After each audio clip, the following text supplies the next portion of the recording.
What's going on, everyone? Phil here, and welcome to KO Gaming.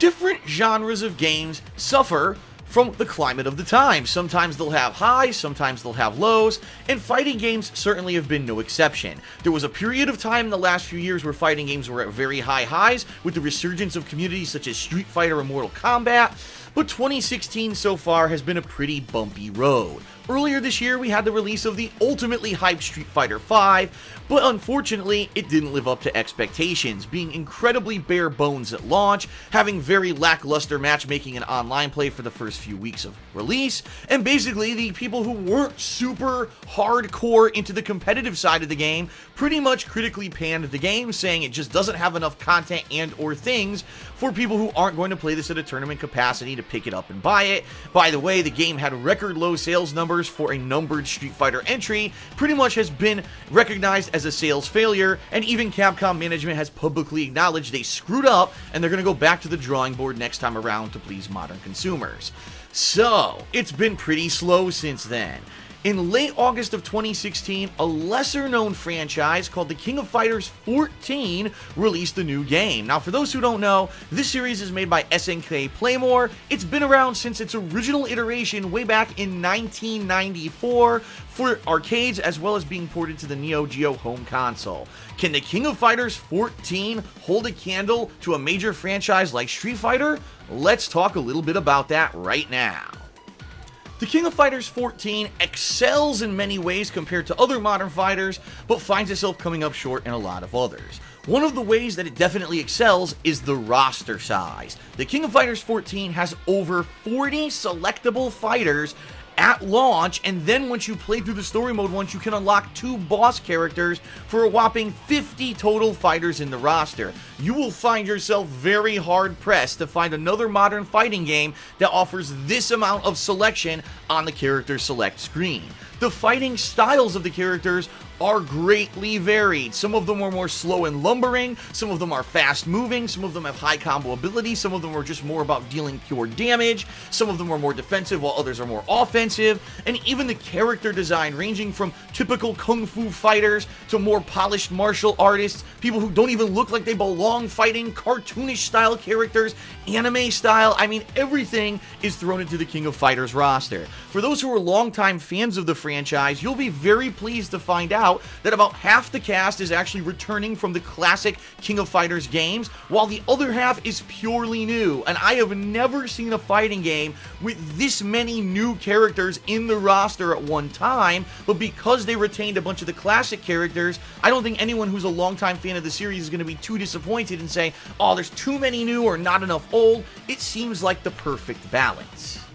And one of the major positives about the King of Fighters XIV is that unlike games like Street Fighter V, they didn't attempt to dumb down the game for modern gameplay audiences and make everything the same style of character. Let me give you an example. Traditionally in fighting games, you've got characters which need rounded motions for their special moves to come out, and sometimes you have charge characters, sometimes you'll have characters that are fully dependent on highly complex grapples and inputs in order to progress, while you have other characters that maybe are a little bit easier to play and rely on either projectiles or zoning. The King of Fighters XIV is a perfect balance of all of these styles. Now, certainly I'm not saying that they're all balanced and that they don't have one character who maybe is more powerful than another, because the bottom line is when you have a roster of 50 plus characters, you're going to find out that certain characters are going to be easier to pick up and are going to be a lot easier to do high combo ability and damage, zoning, etc. than some of the other maybe slower, more lumbering characters of a different gameplay style. But the bottom line is this: at least the variety is there. Not every character has every motion the same for a special move.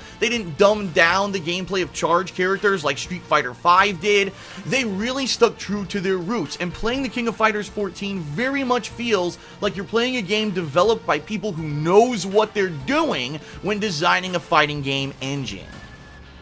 Now, some of the new additions are super cancels, where during a combo you can maybe do a super combo and then cancel into a higher level super combo if you have enough super meters stocked into your stock bar, as well as the new max mode, by which you use one super stock in order to basically become a supercharged character. If you now perform your special moves with 2 buttons instead of 1, you'll get a powered up or souped up version of that move that will get more hits and more damage and lead to high combo ability. So canceling into max mode during a combo can lead to some pretty pretty incredible high damage cancels that can be incredibly devastating, and especially if you have enough super meter to pull off a high level super cancel into one of the biggest, highest level supers in the game, you could potentially take off 50 to 60% of your enemy's life bar with one hit. The difference here from other fighting games is that it takes a while to build up that much meter. It's not something you're going to get within a few seconds and immediately blow through and instantly win the game. Also, the King of Fighters XIV retains the classic formula of 3-on-3 combat. You're not just controlling one character, you're controlling a team of 3, and you'll always fight 1-on-1 without any tagging possible. So you may have one really strong character to start out, but if you don't have, a lot of skill with the other characters, you can end up still losing the match if you don't have enough knowledge and or gameplay experience against whoever you're facing. So you have to be pretty careful there. I definitely like the formula of King of Fighters. This is one that has worked since 1994. SNK knows what they're doing, and in the modern era, it still holds up. Let's talk game modes, because unlike Street Fighter V, the King of Fighters XIV actually has a ton of them at launch. That's right, they're not planning to patch in stuff and promising you the world in the next 6 months. Instead, they gave you a complete package when you paid your $60 for the game. There's story mode. Now, to be clear here, story mode is not typically the story mode you would expect. It's basically closer to the traditional arcade or ladder mode, where you're going to go through a series of maybe 8 to 10 fights against CPU-controlled opponents at varying levels of AI difficulty. Then you're going to finally fight a boss, have a little bit of a cutscene, fight the final boss, and then you'll have a team or character-specific ending played at the end of the game, and that's why they consider it the story, because you can only see those cutscenes by completing this mode. Is it anything to write home about? No. And the bottom line is you'll finish it within about 30 minutes for each team that you select, but it's there, and it's nice that they had that content. That traditional mode that's been in every fighting game that was completely omitted from Street Fighter V is here, and that's a good thing. You've also got various offline modes, including training, trials. That's right, at launch there's 5 different trials for each character, teaching you advanced combos and strategies. There's also a very multi-level difficulty tutorial that teaches you the basics of the combat engine, so you're not just trying to learn for yourself, you actually have the computer telling you some basics, so you kind of jump in with a little bit of previous knowledge.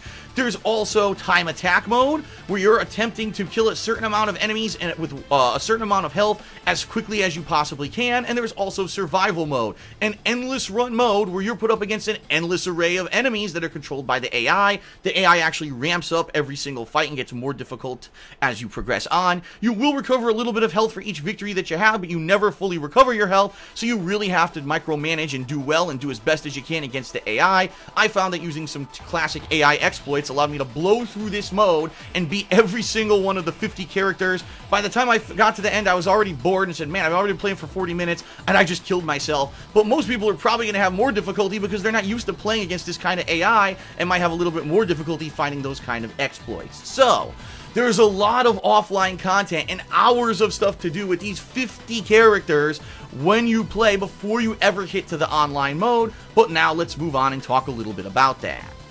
Online mode also features several different kinds of gameplay. You've got ranked, where you're going to be automatically matched up against someone else of a skill level. It's going to be a 3-on-3 classic match. You're locked into a team that you previously select before you even enable this mode, so their way there can be no chance of counter picking at the character's select screen. And you're blindly matched against 10 different people. Your first 10 matches will then give you a ranking placement, and then you'll be ranked against people of your similar rank. And, the more wins you get, the higher rank you gain. If you lose, you're going to lose points, you're going to lose rungs on the ladder. The problem with ranked mode is that it's the laggiest mode in the game. I'm not lying, I'm not exaggerating. It pretty much is almost unplayable 9 times out of 10 when you try to play ranked gameplay. Sometimes you can't even find someone who's playing it because the players have collectively kind of panned it, saying it is so laggy and bad that we don't want to play this mode. And it sucks because usually this would have been the competitive mode for a game, but because it's so poorly implemented in the King of Fighters XIV, it's pretty much ignored, and that's a shame. So now let's talk about the other online modes, which are called free mode. When you join free mode, you're then asked what kind of gameplay would you like to play? A typical 3-on-3 character match? Or maybe you just want to do a more traditional fighting game 1-on-1 style match with multiple rounds? Or do you want to do this new mode called party mode, by which each player will control a different character on a team? Let's take these one by one. First of all, the 3-on-3 mode is the most traditional mode in the game, and it's the one that most people are playing online, so that's probably the one you're going to want to select. It will bring you into a party system. Now, this party system is bizarre, okay? You can only have up to 12 players in a room at a time. Once they join the room, you then have the option to join 2 setups of games, and once you join those setups of games, you have to wait for enough other people to manually join. There's no automatic matchmaking in the unranked modes. It's all dependent on the people kind of matching themselves into matches, which could be a little bit confusing and a little bit annoying because maybe you just want to play a match quickly. You know, why do I have to wait in order to find someone who's going to match up and ready up in a lobby with me before we enable it? I just want to get going, and unfortunately, there really is no viable mode to do that in the King of Fighters 14. Now, it's pretty much the same no matter which of the 3 style modes that you pick. You have to move down into a different menu, you have to put your portrait there, hit the button to enable, it'll start the game, and then hopefully, fingers crossed, it'll load up and you'll get a viable game to play. I say hopefully because I've experienced, even though I waited 2 weeks since the release of King of Fighters 14 to make this review because SNK promised a patch that would improve the net performance of the game, that the online gameplay is pretty bad. Initially, the first week that I played it, it played almost in slow motion. Matches looked like they were monstrously delayed. It was absolutely impossible to even control what you were trying to do because everything was running so slowly, obviously because the latency and the connections and the peer-to-peer style gameplay that they've created for the multiplayer is just insufficient for the modern era. Then they patched it, and they claimed that it was better, and I heard from tons of people that the online play had been dramatically improved, so I very happily ran online to play it again, only to find out that, yeah, the visuals looked better, and what I mean by that is the gameplay doesn't appear to be laggy just by watching the match, but what you don't realize is that the inputs that people are pushing are upwards of 1/3 to 1/2 of a second delayed. So even though it appears that everything's going right in the match, everything there is happening 1/2 second after someone presses the button, basically making it completely illegitimate gameplay. I'm really disappointed because if this game had great online play, it would have probably been a game that I would have stuck with and played and would have been a tournament favorite and would have got a lot of widespread kind of appeal, but at least in my experience, the online gameplay of the King of Fighters 14 is just simply subpar. Now again, I've actually heard from people saying, I got perfect connections every time I play, but the bottom line is, a lot of people don't own the King of Fighters 14. It doesn't have the mainstream kind of appeal or the advertisement budget as a game like Street Fighter V or Mortal Kombat, so not a lot of people ran out and bought it, and because of that, you're going to be hard-pressed to find people from your region who are playing it. A lot of the times, I had to play people on the other coast of the United States of America, leading to really bad connections, and that's unfortunate. So, unlike a lot of the more mainstream fighting games, there's not a lot of people to play with, which leads to overall bad connections, even though they claim that they improved the netcode, and that's a bad thing. And so, considering that most of the online gameplay of King of Fighters 14 is illegitimate because of pretty bad connectivity, the best mode that I found to play was the new party mode. What this mode does is allows you to control one of 3 characters on a team, making it basically a 6-player interactive experience. It's pretty neat, especially when you go into the shuffle mode that'll change your position on the team from the first, second, or third person to fight. I actually found myself kind of strategizing, gee, I'm better with this character, so maybe if I'm the last person on the team to fight, I should use them, while, oh, I'm not as good with this character, but I know that if I use this character, I won't use too much super meter, so I'll basically put myself first on my team with this character, so I'll build up super meter for the rest of my team, who may be better players with whoever they pick. So it's interesting, there's strategy involved, there's a lot of kind of gameplay involving planning that isn't present in the single-player style one-on-one gameplay that happens with the standard multiplayer of the game, and I really liked that. In addition, let's face it, since you're only controlling 1 out of the 3 characters in your party, really it's just kind of a silly mode where you're messing around and enjoying the game rather than trying to take it too seriously or competitively. So party mode is a lot of fun, it's an original thing that I actually enjoyed, and I strongly recommend if you are going to get this game that this is the mode that you check out in multiplayer because it's a blast. So really there are just 2 things left to talk about: the quality of the competitive play and the artistic style. First, let's talk about the quality of the gameplay. Now, I've been around the block, I've played competitive fighting games since the early 1990s, and I've played pretty much every single one of them, so when I tell you that the King of Fighters 14 has a fighting game engine that could stand up to other major fighting games, I'm not just saying that. It does. And I'm not saying that there aren't going to be characters that are overpowered and broken and basically much better than the others, but I'm telling you that this fighting game engine is better than that of Street Fighter V. It just is. Street Fighter V is a basic far more watered down fighting game engine. The King of Fighters 14 has far more complexities, a lot more strategy with its 3-on-3 gameplay, and just a lot more in general going on. You're going to have to learn a hell of a lot more because there's tons more characters. You're going to have a lot more kind of reactionary gameplay than you have in Street Fighter V, particularly because guess what? The King of Fighters 14 has a lot less input delay than Street Fighter V does. This is the one point of contention that a lot of professional gamers are talking about with Street Fighter V, that the game had far too much intended input delay between the time when you press the button and when something actually happens in the game. The King of Fighters 14 has less. So right off the get-go, if you're trying to do a reactionary move when someone's jumping at you, you want to do an anti-air, it's going to come out a lot more quickly, and overall the gameplay engine is better because of that. Where Street Fighter V kind of failed, King of Fighters 14 excels in that regard. But now let's talk about the art style, and this is the one major point of contention that most people are talking about when it comes to this game, because they hear all these good things about it, and then they see a match and they're like, what the? Because the bottom line is this game has terrible graphics. These are not modern generation graphics for a fighting game. Pretty much every game that you could pick, Street Fighter, Mortal Kombat, Injustice, Tekken, Virtua Fighter, they all have better graphics than the King of Fighters 14. I don't know if it was a budgetary issue. I don't know if it's the fact that this was the first major iteration of the franchise where it went from 2D hand-drawn artwork to 3D, and they wanted to have a more simplistic style on person. The bottom line is a lot of these characters look pretty just stiff. They look more like action figures than actual fighters. They don't have tons of variety in their animation, and it looks really like they took the 2D hand-drawn art from the old school King of Fighters games and literally just translated it to 3D without trying to add in any more kind of physics or motion or even comparing it to the real human form to try to make it look more realistic. It is what it is. If you can get past the fact that the artistic style of the King of Fighters 14 isn't all that, and you can actually get into the gameplay of the game, I think you're gonna love it. But I realize that in this modern era, a lot of people are looking for the total package, and it really is the graphics, and in particular, the backgrounds of the King of Fighters 14 that stand out as being kind of just vapid. They don't move very much. It's just not particularly interesting, and that is one of the major shortcomings of the game. And now it's time for my review score, and I know a lot of people are going to be up in arms, and a lot of people are going to have issue because I've been kind of directly comparing King of Fighters 14 to Street Fighter V in this entire review. Rightly so, because Street Fighter V is really the only high-profile fighting game that was also released this year, so obviously there's going to be direct comparisons.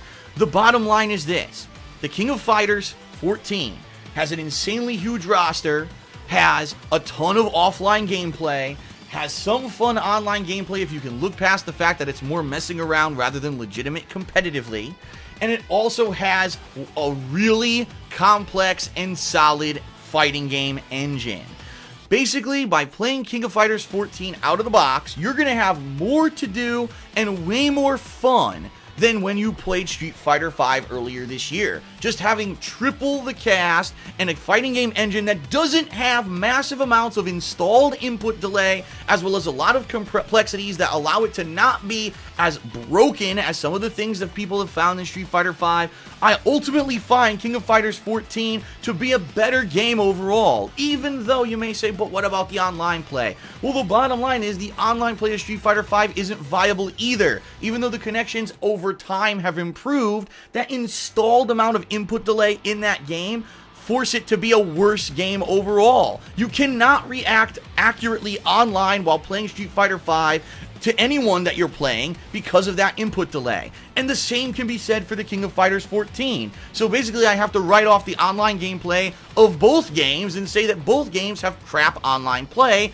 Then when you look at what's left, the only leg that Street Fighter V has left to stand on are the graphics. They're much better than the King of Fighters 14. But outside of that, King of Fighters has more characters, better design of the characters with more gameplay variety, a better gameplay engine, and more offline content. Sorry, just comparing apples to apples, the King of Fighters 14 wins. Now, it's not the best fighting game I've ever played. In fact, it's not even the best one in recent memory. I would probably say a game like Mortal Kombat 10 last year, Injustice, and other recent games I've actually liked a lot more than the King of Fighters 14 overall, but the King of Fighters 14 is much better than Street Fighter V, and overall, I'm giving the game a 7.5 out of 10 review score.